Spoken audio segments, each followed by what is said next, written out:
INA Podcast.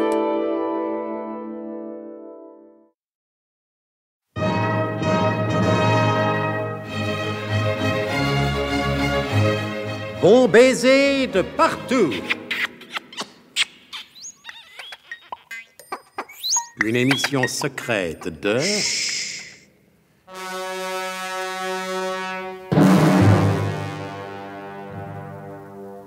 Donc, sur l'atoll Onduléra, le biglotron est complètement démonté. Le colonel de Guerlas, qui ne l'est pas pour autant, a laissé sciemment pénétrer dans le port artificiel, la pas feignant à l'ouvrage, la goélette armée par Zorbec le Gras. Tous les services secrets du monde entier croiront à la réalité du démontage du biglotron, alors que si le colonel avait essayé de le faire savoir par ses propres services, les autres auraient cru à de l'intoxication. Or, le colonel, ne sachant pas à quel ennemi il a affaire, cherche par tous les moyens à entrer en contact avec lui. Rien ne retient plus le chef du SDUC sur l'atoll Onduléra. Il laisse le champ libre à Zorbec le Gras et regagne Paris. Rien de nouveau pendant mon absence, mademoiselle Truscott? Non, mon colonel, nous nous sommes contentés d'expédier les affaires courantes. Ah si, j'allais oublier, Mémène est venue me voir. Ah, très intéressant ça. Avait-elle des nouvelles de Nicolas? Ah, justement pas, mon colonel, et c'est pour ça qu'elle était venue nous voir. Que lui avez-vous dit? Rien, mon colonel. Nous avons bavardé de choses et d'autres, mais je me suis bien gardé de lui révéler que nous étions très inquiets au sujet de Nicolas. Elle ne sait pas qu'il a disparu. Et s'il fallait en croire certains, il ne serait pas le seul à avoir disparu. Ah, mademoiselle Truscott, je ne voudrais pas avoir l'air de me mêler de ce qui ne regarde que moi, mais tout cela, sans préjudice de tout ceci, est en vérité bien étrange et bien bizarre. Votre avis, mademoiselle Truscott? Conforme au vôtre, mon colonel, comme il se doit à une secrétaire dévouée qui, le cas échéant et l'occasion s'en trouvant, sait faire don de soi-même pour la France et particulièrement dans l'intérêt des intérêts supérieurs du pays. Mais heureux de vous l'entendre dire. Encore que le mot heureux est présentement pour moi une singulière résonance, ou plus exactement, une singulière absence de résonance. Pourtant, mon colonel, je trouve que vous avez bonne mine. Si c'est au sens péjoratif que vous employez cette rassurante expression, je crois que vous êtes dans le vrai. Car sans pour autant vouloir me mêler de ce qui me regarde de travers, j'ai la nette et désagréable sensation que, en ce qui me concerne, ça ne tourne pas précisément en rond dans mon carré de l'hypoténuse personnelle. Oh, mais vous vous faites des idées, Hubert. Oui, si l'on ne se faisait pas d'idées, on en manquerait souvent, Célestine. Mais, qu'on le veuille ou non, peut-être à cause de ma pseudo-disparition, je me sens actuellement en un état sinon anormal, du moins perturbé. Non pas certes en état second, mais en état insolite de marche. Oh, vous exagérez, mon colonel, à moi. Que non pas, Célestine, à moi et à d'autres. Oh, mon colonel... Oui, je sais, c'est pour la France. Excusez-moi, mais de temps à autre, ça me revient, comme un plat froid, mal digéré. Mais en ce qui concerne l'insolite état dans lequel présentement je me trouve, son évidence ne peut qu'être comparée à la fameuse évidence du feu de Manoël de Falla, ou à la rigueur aux évidences pavloviennes de sacré Prince Igor, dont les démêlés avec Rimsky-Korsakov sont encore dans toutes les mémoires, y compris ceux des entrepreneurs de plomberie et de chauffage du moins central. Bon, enfin, mademoiselle Truscott, n'avez-vous rien remarqué d'insolite dans mon mode d'expression? N'avez-vous pas constaté, avez-vous constaté, voulais-je dire, aucun manque dans certaines des phrases que je viens de prononcer? Oh, mon Dieu, non, mon colonel, non. Rien de spécial. Ah oui, maintenant que vous attirez mon attention, en effet, quand vous avez dit que tout ceci est bien étrange et bien bizarre, vous n'avez pas ajouté cet étrange de melon, ni ces bizarres abstraits ou décoratifs. Ah, vous y êtes?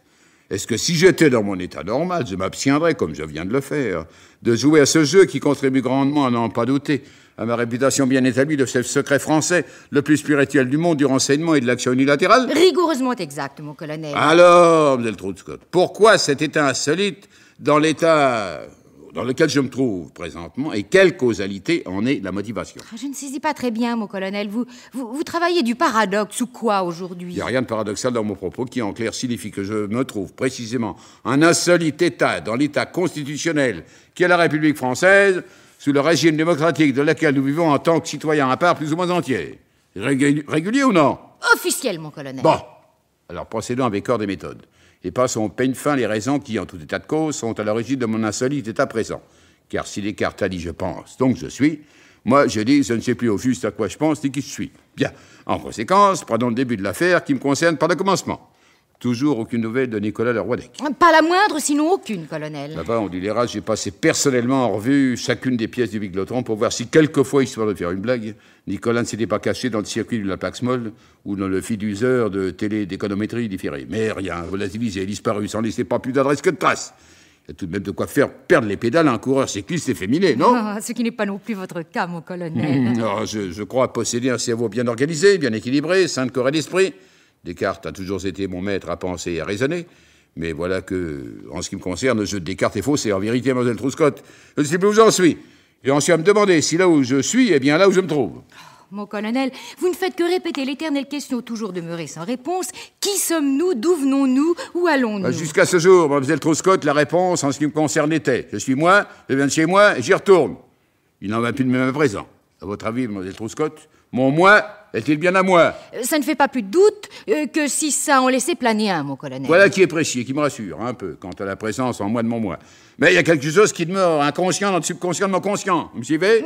Pas long, mais attentivement, mon Bien, colonel. je poursuis. Vous connaissez, j'imagine, le théorème de Spotserman. Lequel, mon colonel? Celui de Julius ou de Siegfried? Celui qui est le fruit de leur collaboration, c'est-à-dire le théorème de Spotserman et Spotserman. Ah non, celui-là, je n'en ai pas connaissance. Et qu'est-ce qu'il dit? Il dit ce qu'il a à dire, en disant bien ce qu'il veut dire, tout en démontrant ce qu'il faut démontrer. C'est tout à son honneur, mais encore... Eh bien, le théorème de Spotserman et Spotserman démontre que tout ce qui vient du subconscient retourne au conscient par l'intermédiaire de l'inconscient. Et vous pensez que ce théorème s'applique à ma position présente, mais j'en suis persuadé, compte tenu de la théorie de la relativité d'Albert Einstein, naturellement. Permettez-moi de vous faire remarquer, mon colonel, que vous paraissez être forfaitement conscient, inconsciemment peut-être, de la subconscience de votre subséquent. Certes, et c'est bien ce qui me trouble et m'inquiète, et réciproquement d'ailleurs. Mais en tout état de cause, et en toute cause d'état, on ne peut nier, si l'on est de bonne foi et qu'on jouit autant de ses facultés mentales que des droits de libre citoyen, on ne peut nier, dis-je, que le fait est patent. Il y a un fait épatant, mon colonel? Oh oui, et plutôt 3 fois avec 2 au-dessous de 0, et le fait est celui-ci. Il est incontestable que j'ai été choqué. Oh, on vous a manqué le respect, mon colonel. Où avez-vous été témoin d'une scène choquante? Vous m'entendez mal, mademoiselle Truscott. Oh, ça m'étonnerait. Mon dernier bouchon de cérumen remonte à ma première communion. Vous en avez eu d'autres de communions depuis, si j'ai bonne mémoire, et de moins personnelles, si je ne m'abuse. C'était pour la France, mon colonel. Et il ne s'agissait pas, en la conjoncture, de communion spirituelle. En effet, j'ai pas trouvé ça drôle, et ça ne m'a pas fait rire. Mais laissons ça, et revenons-en à l'endroit où nous sommes partis. Que s'est-il passé? Que se passe-t-il en ce qui concerne les événements insolites que je viens de vivre, c'est-à-dire ma disparition, mon retour ici, et la disparition simultanée de Nicolas Leroidec?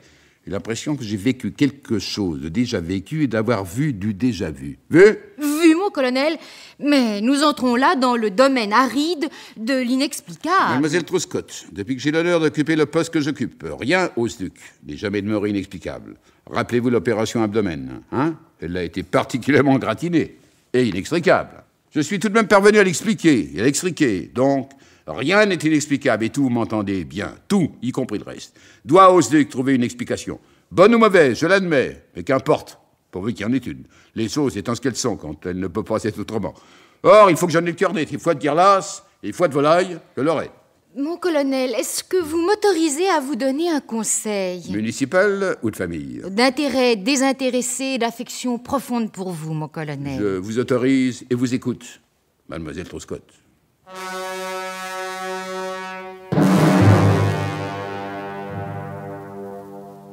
Quel est le conseil que mademoiselle Truscott va donner au colonel? Sauf erreur ou accident, vous devriez l'apprendre dès le prochain épisode de notre grand feuilleton psychologique d'espionnage, Bon baiser de partout.